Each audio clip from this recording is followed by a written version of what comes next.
Household employees, that's domestic workers, are struggling to keep up with the rising cost of living in the country. Well, that's according to the recent Consumer Price Index data published by Stats SA this week.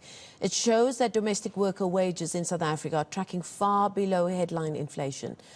For more on this now, we're joined via Zoom by the founder of the United Domestic Workers of South Africa organization, Pinky Mashiane, who joins us from Pretoria. Pinky, thank you so much for your time this evening. These numbers are quite stark. I mean, if you look at the numbers released by the company Sweep South in August, showing that the average domestic worker takes home just 2,997 Rand per month. And those are domestic workers whose earnings are on record. And you compare that with the organization Pietermaritzburg Economic Justice and Dignity Group, who keep an eye on the cost of nutritional food. They have a basket of nutritional food for a household of 4 people whose prices they keep track on. And their latest figure said that basket for a household of 4 people came to 3,247 Rand 23 cents. Now, if you take into consideration that many domestic workers feed more than just a four people household, many of the women who are working in our homes are really struggling to keep food on the table, aren't they? Good evening. It is a sad truth that domestic workers are getting poorer and poorer as time goes on. And the sad part is that not all employers cannot afford to pay the minimum wage, the national minimum wage. We know that there are employers who cannot afford to do that. Some employers themselves are single parents, but we also know that there are employers who can afford to pay domestic workers more than that. It's just that they don't want to do it. And there are different reasons. Some employers don't recognize laws that are covering domestic workers. Because of not seeing labor inspectors knocking at their doors and checking if they are complying with the law. So those are things that domestic workers are find themselves in situation where they are underpaid, exploited, and overworked without payment. The sphere of domestic work has come a long way in it trying to be regulated and formalized. I mean, we had the wages for the sector brought in line with the national minimum wage in 2022. And like you said, it's a mixed bag. There are families who can't afford to pay, but there are employers who can. But at the same time, we are living in the reality of an economy where we have domestic workers who probably know what their rights are. But because they're so fearful of losing their work at a time where work is so hard to come by, they're just taking it on the chin and taking what little money they can get. What are you hearing from the members of your organization about what they're facing with regards to the salaries that they continue to earn being so low?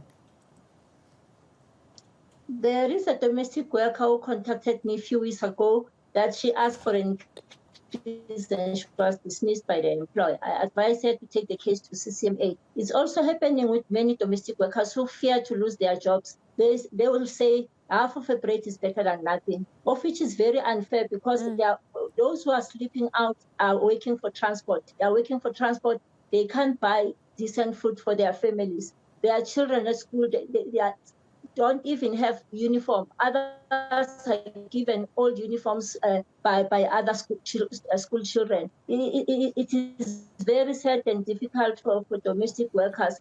That's why we are trying to find some people, if there are any organization that can assist us to have a skill development program for domestic workers so that they can do something extra to increase their salaries. Because others, their days of working are reduced by employers. And when they reduce your days of working, they also reduce your salary. I'll also advise those with domestic workers who have worked for many years that if the employer is reducing your days of working, they must pay you for all the years that you have worked for before reducing your days. Then you can take that case to CCMA for, literally changing of working condition, as the employer will change those conditions alone and force the domestic worker to work 3 or 2 days a week. What more can still be done from a government point of view to try and formalize this industry?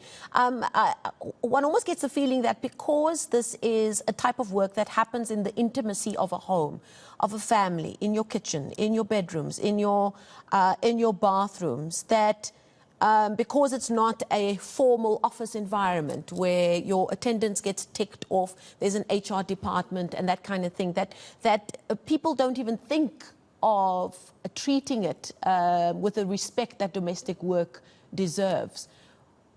Is that an issue in your view? And secondly, what more can government do to try and formalize it? Because it does sound like even though the laws have come along, the monitoring and keeping an eye on whether those things are being implemented is where we're falling short. This year, 2022, is the 20th year since the sectoral determination for domestic work 7 was gazetted or was issued by the government. So it shows that this is the 20th year since domestic workers were covered by the law, sectoral determination, but there are employers who do not want to comply. Domestic work is not as informal as some people might take it. It's only that people are using their own regulations, not complying with the law at their homes. But domestic work is one of the work that is regulated, is legislated. We are covered by many acts like UIF Act since 2003. It shows that we come a long way with this sector. What can happen here is the Department of Labor, if it can reach out to as many employers as possible and find different ways of reaching out to the employers, pamphlets or road shows or anything where they can speak with the employers, because this needs to sit down with the employers and tell them what the law says. Because it's true that there are some employers who don't even listen to what's happening around the sector, who think that just because you are working for them, you have to be treated the way they want.